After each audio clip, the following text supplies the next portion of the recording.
Hello बच्चों, स्वागत है आपका इस कोर्स के लेक्चर नंबर 3 में। Lecture number 1 and lecture number 2 में हमने बात की है डिस्टेंस एंड डिस्प्लेसमेंट की और एवरेज स्पीड की। अगर आपने वो लेक्चर्स नहीं देखे हैं तो उनका लिंक डिस्क्रिप्शन बॉक्स में है, पहले आप वो लेक्चर देख लें। आज हम लोग बात करेंगे बेटा average velocity, instantaneous velocity, average acceleration and instantaneous acceleration के बारे में, और इनसे रिलेटेड जो न्यूमेरिकल प्रॉब्लम्स हैं उनको भी डिस्कस करेंगे। तो चलिए शुरू करते हैं अपना लेक्चर नंबर 3।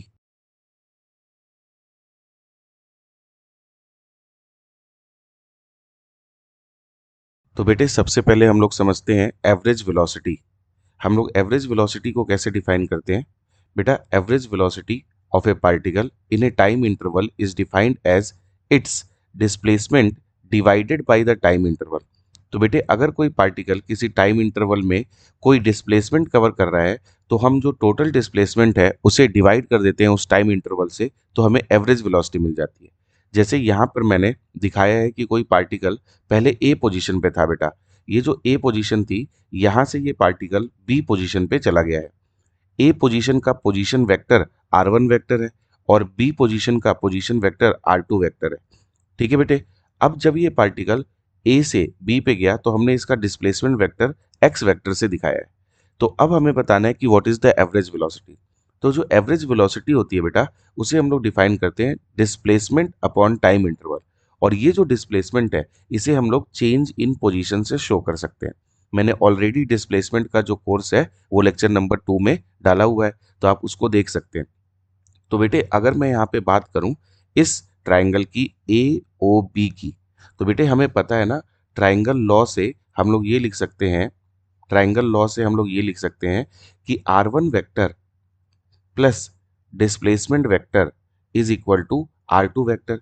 ऐसा क्यों लिख सकते हैं बेटा? क्योंकि हमें पता है कि ट्राइंगल लॉ ये कहता है कि अगर हम किसी दो वेक्टर्स के एडिशन को करना चाहते हैं तो उनको एक ट्राइंगल के साइड में मान लें एक ऑर्डर में, तो जो तीसरी साइड है वही उसका रिजल्टेंट देती है। तो यहाँ पे एक ऑर्डर क्या है, r1 प्लस एक्स, ये एक ऑर्डर में है, और r2 जो है वो इसकी तीसरी साइड है अपोजिट ऑर्डर में, तो यही उसका रिजल्टेंट देगी। अब यहां से हमें जो डिस्प्लेसमेंट वेक्टर है बेटा ये मिल जाएगा r2 vector minus r1 vector. इस डिस्प्लेसमेंट वेक्टर को हम डेल्टा आर भी लिख सकते हैं बेटा, यानी चेंज इन पोजीशन।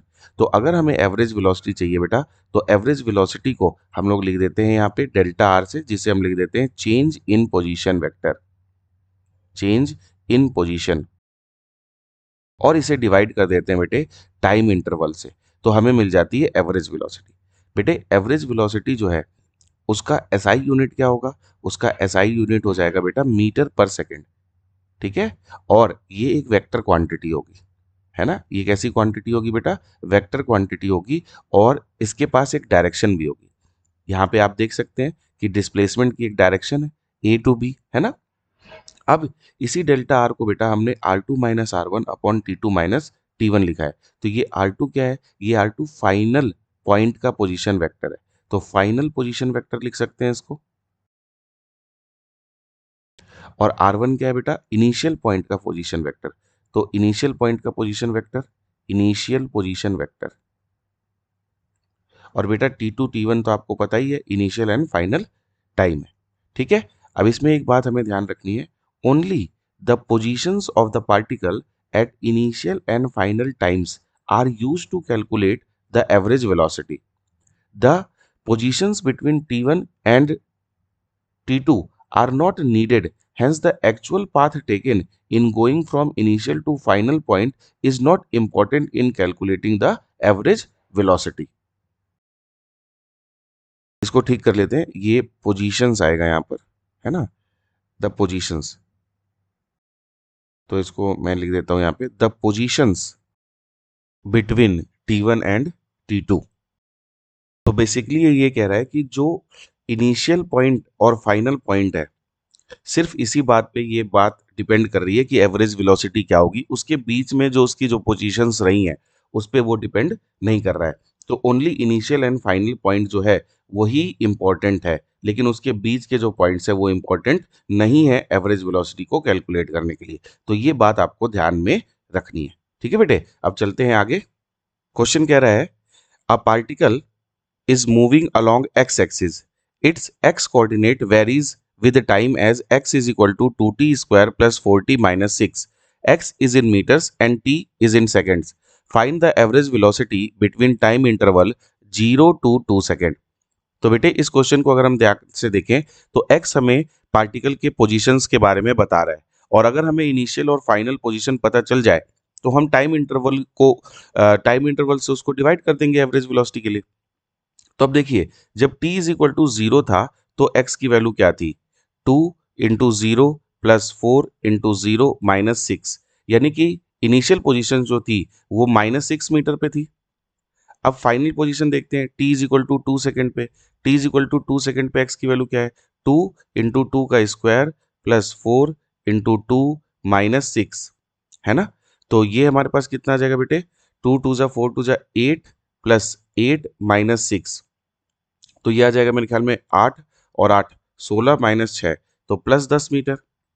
तो अब अगर हम ध्यान से देखिए अपने x एक्सिस पर, तो x एक्सिस पे x इज इक्वल टू 0 से पहले ये था -6 मीटर, अब ये कहाँ पहुंच गया है? +10 मीटर। तो एक्चुअल इसकी डिस्प्लेसमेंट कितनी हुई बेटा? एक्चुअल इसकी डिस्प्लेसमेंट हो गई 16 मीटर, इजंट इट। तो हम यहाँ पे लिख सकते हैं कि एवरेज वेलोसिटी जो है वो डिस्प्लेसमेंट कितनी हो रही है? 16 मीटर, और हमारे पास जो टाइम इंटरवल है वो कितना है बेटे? टाइम इंटरवल 2 सेकेंड, तो इसकी एवरेज वेलोसिटी आ जाएगी 8 मीटर पर सेकेंड। चलिए बेटा, अब हम लोग देखते हैं इंस्टेंटेनियस वेलोसिटी। इंस्टेंटेनियस वेलोसिटी को डिफाइन करते हैं। It is defined as the rate of change of displacement with respect to time. तो अगर पार्टिकल का जो डिस्प्लेसमेंट है वो टाइम के रिस्पेक्ट में चेंज हो रहा है, तो उसका जो रेट है वो हम लोगों को देता है बेटा इंस्टेंटेनियस वेलोसिटी। तो इंस्टेंटेनियस वेलोसिटी को लिखते हैं बेटा v is equal to delta R by delta T, where limit belongs to delta T tends to 0, है ना। तो देखो बेटा, जब हमारे पास, इसको समझिए कि इसका मतलब क्या होता है। जैसे हमारे पास कोई पार्टिकल है, वो इस t1 टाइम से इस t2 टाइम में उसने इतना डिस्प्लेस किया, है ना। तो इसको हम लोग लिख रहे हैं डेल्टा आर, उसने इतना डिस्प्लेस कर दिया। लेकिन जब हम इस इंटरवल को छोटा करते जाएंगे, इस इंटरवल को छोटा करते जाएंगे और इस इंटरवल को इतना छोटा कर देंगे कि वो जो इंटरवल की वैल्यू है वो लगभग 0 हो गई, डेल्टा टी जो है वो 0 हो गया, तो हम किसी पर्टिकुलर पॉइंट पे पहुंच जाएंगे, किसी इंस्टेंट पे पहुंच जाएंगे, है ना बेटा। तो किसी इंस्टेंट पे जो पार्टिकल की वेलोसिटी होगी उसका नाम हो जाएगा इंस्टेंटेनियस वेलोसिटी। इसीलिए इसका नाम इंस्टेंटेनियस है। क्यों? क्योंकि ये पार्टिकल की वेलोसिटी किसी पर्टिकुलर इंस्टेंट पे बताता है, ठीक है। और उसके लिए हम लोगों की जो वैल्यू आती है बेटा, वो आती है dx बाई dt। इसका मतलब कि अगर हमें डिस्प्लेसमेंट वर्सेस टाइम या displacement as a function of time दिया जाएगा, तो हम डिस्प्लेसमेंट का जब डिफरेंशिएशन कर देंगे, है ना बेटा, क्या कर देंगे? डिफरेंशिएशन कर देंगे, तो हमें velocity as a function of time मिल जाएगा, और उसमें टाइम की वैल्यू पुट करने पे हमें क्या मिलने वाला है? वेलोसिटी मिलने वाला है इंस्टेंटेनियस। जैसे इस एग्जांपल से हम लोग समझते हैं, कह रहा है the position of a body moving on a straight line is x is equal to T square 2t square plus 2t plus 9, where x is in metre and t is in second. Velocity of the body at t is equal to 2 second. तो देखो बेटा, क्योंकि body की जो position है वो time पे depend कर रही है, तो इसे हम बोलते हैं x is a function of time. क्या बोलते हैं? x is a function of time.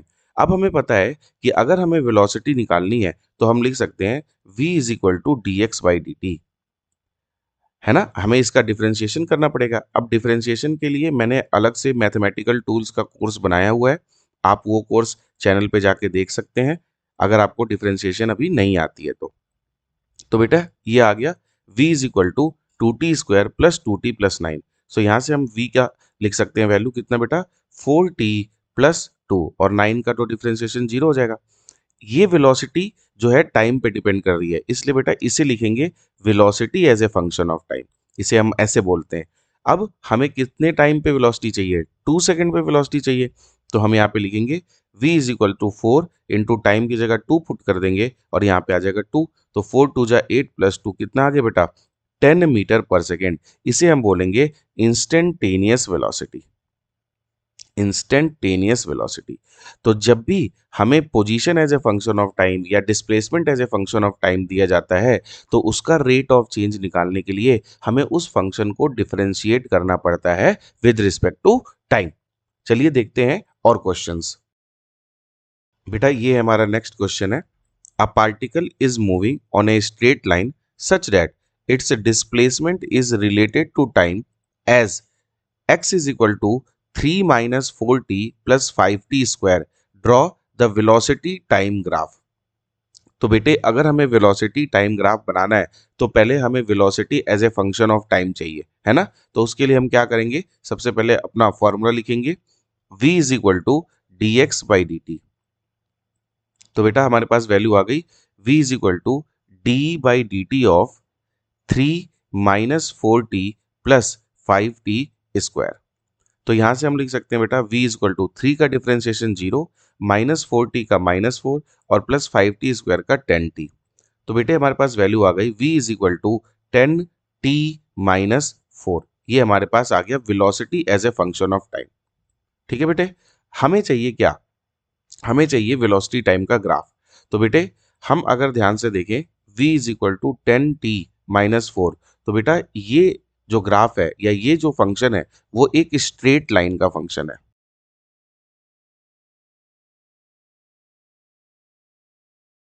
अब बेटे स्ट्रेट लाइन को कैसे हम ऑब्जर्व करते हैं या स्ट्रेट लाइन को कैसे हम बनाते हैं, अगेन वो मैथमेटिकल टूल्स वाले चैप्टर में है, आप देख सकते हैं। तो बेटे स्ट्रेट लाइन के लिए हमें पता है v इक्वल टू 10t - 4 है ना, यहाँ पे 10t - 4। तो बेटे इसको हम कंपेयर कर सकते हैं y is equal to M X plus C से। तो आप देखेंगे कि यहाँ पे जो स्लोप है वो बेटा m बराबर 10 है, यानी पॉजिटिव स्लोप है, और जो इंटरसेप्ट है बेटा c वो -4 है, यानी ये नेगेटिव इंटरसेप्ट है। तो अगर मैं यहाँ पर एक स्ट्रेट लाइन बनाना चाहता हूँ जिसका स्लोप पॉजिटिव है और नेगेटिव इंटरसेप्ट है, तो वो कैसे बनेगा बेटा, ये हो गया वेलोसिटी, ये हो गया टाइम। तो अब हम लोग क्या करेंगे, एक इंटरसेप्ट लेंगे वाई एक्सिस पे, यानी कि वेलोसिटी एक्सिस पे वो -4 है, और पॉजिटिव स्लोप की एक लाइन बना देंगे। तो बेटा ये हमारा वेलोसिटी टाइम कर्व हो जाएगा जिसका स्लोप पॉजिटिव है। पॉजिटिव कब होता है स्लोप, जब थीटा 90 डिग्री से कम होता है। तो स्लोप पॉजिटिव हो गया और जो इंटरसेप्ट है वो नेगेटिव हो गया। तो हमने यहाँ पे वेलोसिटी टाइम कर्व पता कर लिया। इसी क्वेश्चन के अंदर अगर वेलोसिटी टाइम कर्व ना पूछ करके ये पूछ लिया होता कि किसी पर्टिकुलर पॉइंट पे वेलोसिटी बताओ, तो भी हम बता सकते थे। क्यों, क्योंकि हमारे पास velocity as a function of time पता चल गया है। ठीक है, चलते हैं नेक्स्ट क्वेश्चन पे। तो बेटा जो हमारा ये नेक्स्ट क्वेश्चन है ये आईपीएमटी में पूछा गया क्वेश्चन है, प्रीवियस ईयर क्वेश्चन है। कह रहा है the displacement of the particle with time varies as x is equal to a e to the power minus alpha t plus b e to the power beta t, where a b alpha beta are positive constants, then the velocity of the particle will be. तो देखिए बेटा अगर हमारे पास displacement दिया है as a function of time, तो हम लिख सकते हैं v is equal to D x by D T. So यहां से आ गया बेटा d by D T of a e to the power minus alpha t plus b e to the power beta t, है ना बेटा। तो ये अगेन डिफरेंशिएशन करनी पड़ेगी। अब यहाँ पे डिफरेंशिएशन में चेन रूल भी लगेगा। ठीक है, तो देखिए आप डिफरेंशिएशन को स्किप नहीं कर सकते बेटा, डिफरेंशिएशन आपको करनी ही पड़ेगी, इंटीग्रेशन आपको करनी ही पड़ेगी। आगे आने वाले टॉपिक्स में, आगे आने वाले क्वेश्चंस में इंटीग्रेशन का भी यूज होगा, है ना। तो आप उसको स्किप नहीं कर सकते हैं। तो मेरा आपसे रिक्वेस्ट है कि अगर आपने मैथमेटिकल टूल्स वाला टॉपिक नहीं किया है तो प्लीज़ जाएं, उसे करें और फिर इस वीडियो पे वापस आएं और इन क्वेश्चंस को देखें, तो आपको क्वेश्चन ज़्यादा बेटर समझ में आएंगे बेटे। सो v की वैल्यू क्या हो जाएगी हमारे पास, a e to the power minus alpha T, तो रहेगा e to the power minus alpha T, और फिर माइनस अल्फा आगे आ जाएगा, plus b e to the power beta T ऐसे ही रहेगा, और फिर बीटा आगे आ जाएगा। तो बेटे अगर हम वेलोसिटी को ध्यान से देखें तो हम इसको लिख सकते हैं b beta e to the power beta t minus a alpha, और e to the power minus alpha T है, इसको नीचे लिख सकते हैं e to the power alpha T. अब हम टाइम के बारे में सोचे बेटा, तो अगर हम t को इंक्रीज करेंगे, अगर हम क्या करेंगे, t को इंक्रीज करेंगे, तो e to the power alpha T increase होगा, और ये टोटल वैल्यू जो है ये डिक्रीज होगी। अगर ये टोटल वैल्यू डिक्रीज हो रही है तो सोचिए अगर ये वैल्यू किसी चीज में से माइनस हो रही थी, है ना, अगर इस पूरी क्वांटिटी को हम ए मान लेते हैं और ये टाइम बढ़ने पे इंक्रीज होगा, और इस पूरी क्वांटिटी को हम बी मान लेते हैं और ये टाइम बढ़ने पे डिक्रीज होगा, तो जो चीज डिक्रीज हो रही है वो, या जो चीज डिक्रीज हो रही है वही माइनस हो रही है, जो माइनस हो रहा है वो डिक्रीज हो रहा है, तो ओवरऑल जो क्वांटिटी है वो तो इंक्रीज होने वाली है ना। इसको ऐसे एनालाइज करके आंसर कर देंगे, तो इसका आंसर आ जाएगा go on increasing with time. Paper में कई बच्चों ने इसमें क्या किया था, यहां तक फंक्शन तो बना लिया था, बट वो इसको एनालाइज नहीं कर पाए थे कि इस फंक्शन को आने के बाद हम ये कैसे सोच सकते हैं कि इंक्रीज कर रहा है या डिक्रीज कर रहा है, अगर हमें एक्सपोनेंशियल कर्व के बारे में नहीं पता है। तो बट अगर आपको एक्सपोनेंशियल कर्व के बारे में भी नहीं पता है, थोड़ा सा आपको आइडिया है कि भाई ई बढ़ता है ना, अगर टाइम बढ़ेगा यहाँ पे तो ई बढ़ेगा, तो बढ़ेगा तो हम मैथमेटिकल एनालिसिस से भी इसके आंसर तक पहुंच सकते थे। तो ये अच्छा क्वेश्चन था। अब देखिए, एक पॉइंट हमें नोट करना है, if the velocity of the particle remain constant with time, then we say that it is moving with uniform velocity, है ना बेटा। अगर वेलोसिटी कांस्टेंट रहती है तो हम कहते हैं कि पार्टिकल जो है वो यूनिफॉर्म वेलोसिटी से मूव कर रहा है, and if the velocity changes with time then it is said to be accelerated, और एक्सेलरेटेड मोशन, अगर उसकी वेलोसिटी जो है टाइम के साथ चेंज कर रही है तो हम बोलेंगे एक्सेलरेटेड मोशन है। इसको थोड़ा सा और डीप में समझ लेते हैं कि अगर वेलोसिटी इंक्रीज कर रही होगी तब तो हम ये बोलेंगे कि एक्सेलरेटेड मोशन है ना, एक्सेलरेटेड मोशन है। और अगर वेलोसिटी टाइम के साथ बेटा डिक्रीज कर रही होगी तो हम बोलेंगे रिटार्डेड मोशन है, रिटार्डेड मोशन है। ठीक है, इस चीज को ध्यान रखना है। ठीक, तो जब भी पार्टिकल की वेलोसिटी टाइम के साथ चेंज होती है तो वो मोशन एक्सेलरेटेड मोशन कहलाता है। और इसका मतलब क्या है कि जो एक्सेलरेशन है वो rate of change of velocity है। तो अगला टॉपिक हमारा एक्सेलरेशन ही है बेटा, जिसको हम लोग समझेंगे। तो बेटे एक्सेलरेशन क्या कह रहा है, एक्सेलरेशन कह रहा है it is defined as the rate of change of velocity with respect to time, where velocity is the velocity vector or vector quantity, so a change in its magnitude and direction or both will change the velocity।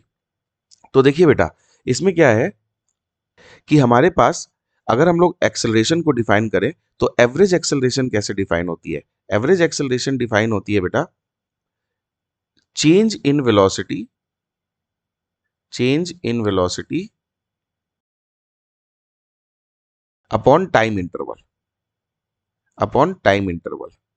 ठीक है बेटे, और जो instantaneous acceleration है ना, instantaneous acceleration का मतलब क्या है कि acceleration at a particular instant, जैसे वेलोसिटी हम लोग देते थे एट ए पर्टिकुलर इंस्टेंट, वैसे ही acceleration at a particular instant, उसको हम लोग बोल रहे हैं बेटा इंस्टेंटेनियस एक्सेलरेशन। तो हम लोग क्या बोल रहे हैं, इंस्टेंटेनियस एक्सेलरेशन। तो इंस्टेंटेनियस एक्सेलरेशन क्या हो जाएगा, डीवी बाई डी टी। क्या हो जाएगा बेटा, डीवी बाई डी टी। यानी कि अब यहां से हमें पता चल गया कि अगर आपको एक्स यानी displacement as a function of time दिया है, उसको आप डिफरेंशिएट करेंगे, उसको आप क्या करेंगे बेटा, डिफरेंशिएट, तो आपको velocity as a function of time मिल जाएगा। और जब आप velocity as a function of time को डिफरेंशिएट करेंगे बेटा, है ना, तो आपको acceleration as a function of time मिल जाएगा। तो अगर आपको acceleration as a function of time चाहिए तो आपको velocity as a function of time चाहिए, और आप उसको क्या करेंगे, डिफरेंशिएट करेंगे। अब देखिए बेटा, ये जो हमारे पास आया है acceleration a is equal to d we by D t, इसको थोड़ा सा और एक्सपेंड कर देते हैं। तो बेटे अगर a इज इक्वल टू हमारे पास D we by D T है, और मैं इसे क्या करूं, dx से मल्टीप्लाई करूं और dx से ही डिवाइड कर दूं, तो बेटे आप देख सकते हो कि यहाँ पे ये dx बाई डी टी जो है, dx से ही डिवाइड कर रहा है बेटा, तो dx बाई डी टी जो है ये वेलोसिटी बन जाएगा। तो एक्सेलरेशन को हम v into d we by d x भी लिख सकते हैं, है ना बेटा। इसका मतलब क्या है, इसका मतलब ये है कि अगर आपको कभी velocity as a function of displacement दिया हो या फंक्शन ऑफ पोजीशन दिया हो, तो उसका जो स्लोप है मल्टीप्लाई बाई किसी पॉइंट की वेलोसिटी आपको उस पॉइंट का इंस्टेंटेनियस एक्सेलरेशन दे देगा। आप समझ रहे हो, तो एक्सेलरेशन के आपके पास अब दो, बल्कि मैं कहूंगा तीन फॉर्मूले हो गए। पहला क्या, डीवी बाई डी टी, और v क्या होता है, dx बाई डी टी। तो डबल डिफरेंशिएशन अगर आप कर दें x का तो भी आपको एक्सेलरेशन मिल जाएगा, या आप v into d x by D t लिख दें, v into d we by d x लिख दें, तो भी आपको एक्सेलरेशन मिल जाएगी। तो ये तीन तरीके से एक्सेलरेशन आपसे पूछी जा सकती है, ये तीनों चीजें आपको याद रखनी चाहिए। इसके अलावा बेटा आपको ये ध्यान रखना है कि एक्सेलरेशन जो है वो एक वेक्टर क्वांटिटी है। एक्सेलरेशन जो है बेटा एक वेक्टर क्वांटिटी है और इसकी डायरेक्शन जो है वो चेंज इन वेलोसिटी की तरफ ही होती है। दूसरा बेटा, एक्सेलरेशन की जो एसआई यूनिट है वो है बेटा मीटर पर सेकेंड स्क्वायर, है ना, मीटर पर सेकेंड स्क्वायर। एक्सेलरेशन का डायमेंशनल फॉर्मूला क्या होगा वो आप जरा मुझे कमेंट सेक्शन में कमेंट करके बताएं कि एक्सेलरेशन का जो डायमेंशनल फॉर्मूला है वो कितना है। ठीक है, तो it is also a vector quantity, ये आपको ध्यान रखनी है। तो डिस्प्लेसमेंट भी वेक्टर क्वांटिटी है, वेलोसिटी भी वेक्टर क्वांटिटी है, एक्सेलरेशन भी वेक्टर क्वांटिटी है। इज दैट ओके बेटा?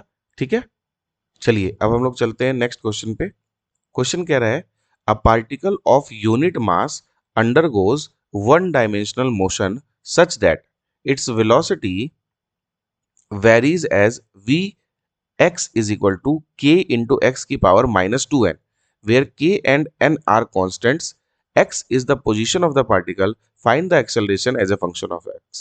तो देखिए बेटा, आपको पता है कि वेलोसिटी जो है as a function of x दिया गया है और velocity as a function of x क्या दिया गया है, k इंटू एक्स की पावर -2n। और हमें ये भी पता है, अभी हमने देखा कि एक्सेलरेशन जो है वो किसके बराबर होता है, velocity into d we by d x. इसका मतलब अगर हम इस वेलोसिटी का x के रिस्पेक्ट में डिफरेंशिएशन कर दें और फिर उसको v से मल्टीप्लाई कर दें तो एक्सेलरेशन मिल जाएगा।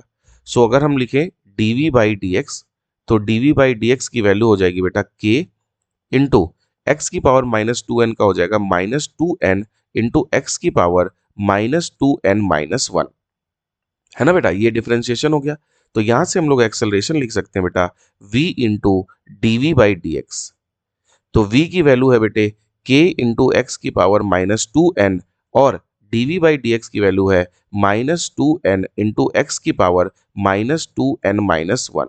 तो अगर हम लोग ध्यान से देखें तो यहां से आ जाएगा -2nk इंटू एक्स की पावर -4n-1, क्योंकि जब बेस सेम होंगे तो पावर्स जो है बेटा वो ऐड हो जाएंगे। ठीक है, तो ये क्वेश्चन पूछा गया था AIPMT 2015 में।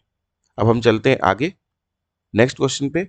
नेक्स्ट क्वेश्चन कह रहा है a particle moved with a distance x which is varying with the time t according to the equation x is equal to t plus 5 की पावर -1, है ना बेटा, ये पावर है t plus 5 की power -1, then the acceleration of the particle is proportional to। तो बेटा again acceleration निकालनी है, लेकिन इस बार जो वेलोसिटी है वो हमें नहीं दी गई है, हमें क्या दिया गया बेटा, डिस्प्लेसमेंट दिया गया है या पोजीशन दी गई है।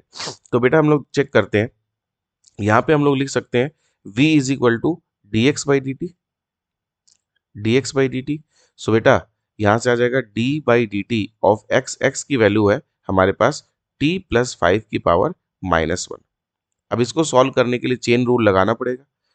तो v is equal to -1 into t plus 5 की पावर -1, इसको हम लिख सकते हैं बेटा -1 अपॉन में t प्लस 5 का पावर स्क्वायर, क्योंकि ये -2 बनेगा।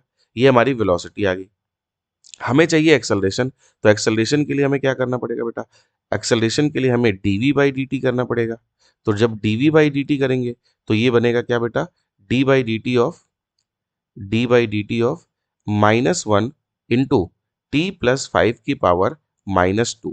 अब फिर चेन रूल लगा दीजिए, तो ये क्या आ जाएगा, -1 इंटू -2 इंटू टी प्लस 5 की पावर -3, क्योंकि -2 -1 होगा।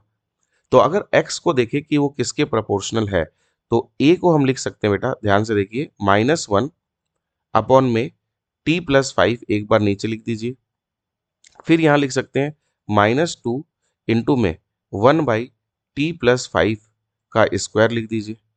अब ध्यान से अगर देखो बेटा, तो ये जो वेलोसिटी यहाँ पे हमारी फर्स्ट लाइन है, ये क्या लिखी हुई है, ये, तो अब बेटा अगर v जो है वो प्रोपोर्शनल है 1 बाई टी प्लस 5 के स्क्वायर के, और हमें पता है यहाँ पे कि x जो है वो प्रोपोर्शनल है 1 बाई टी प्लस 5 के, तो हम सीधे कह सकते हैं कि v प्रोपोर्शनल है एक्स स्क्वायर के, यानी x प्रोपोर्शनल है v की पावर 1/2 के। ये पहली इक्वेशन बना दे। अब अगर हम एक्सेलरेशन में देखें तो एक्सेलरेशन यहाँ से क्लियरली दिखाई दे रहा है कि प्रोपोर्शनल है x की पावर 3 के। क्यों? क्योंकि यहाँ पे प्रोपोर्शनलिटी आ रही है 1/t+5 का क्यूब, और 1/t+5 क्यूब क्या है? x है। तो a proportional to X cube आ गया। अब इक्वेशन 1 और 2 को ध्यान से देखें तो एक्सेलरेशन प्रोपोर्शनल आ रही है v की पावर 1/2 की पावर 3 के। तो यहां से हम कह सकते हैं a प्रोपोर्शनल आ रहा है v की पावर 3/2 के। तो it's a very good question, है ना। ये भी पीएमटी में पूछा गया है क्वेश्चन, ये 2000 आई डोंट नो 2015-16 में ही ये भी पूछा गया है। ठीक है, तो अच्छा क्वेश्चन था ये। ठीक है, अब हम लोग चलते हैं नेक्स्ट क्वेश्चन पे, जो हमारा नेक्स्ट क्वेश्चन है।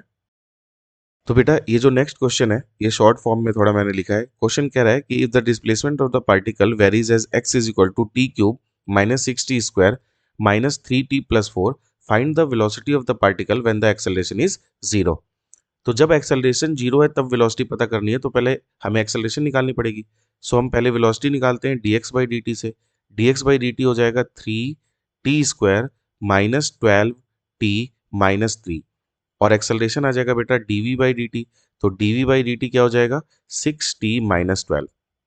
अब इन्होंने बोला है कि एक्सेलरेशन जब जीरो हो, तो जब जीरो रख दिया तो t की वैल्यू कितनी आ गई? 2 सेकंड आ गई। अगर t की वैल्यू 2 सेकंड आ गई बेटा, तो ये t इक्वल टू 2 सेकंड पे हमें वेलोसिटी चाहिए, तो वेलोसिटी में 2 सेकंड पुट कर देते हैं और यहाँ से वेलोसिटी निकाल लेते हैं। तो वेलोसिटी आ जाएगी बेटे 3 × 2 का स्क्वायर माइनस 12 × 2 - 3। तो वेलोसिटी आ गई बेटा 3 × 4 -24 - 3। सो वेलोसिटी कितनी आ गई बेटा? 4×3 = 12 और -27।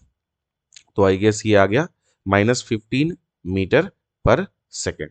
तो ये हमारा आंसर हो जाएगा।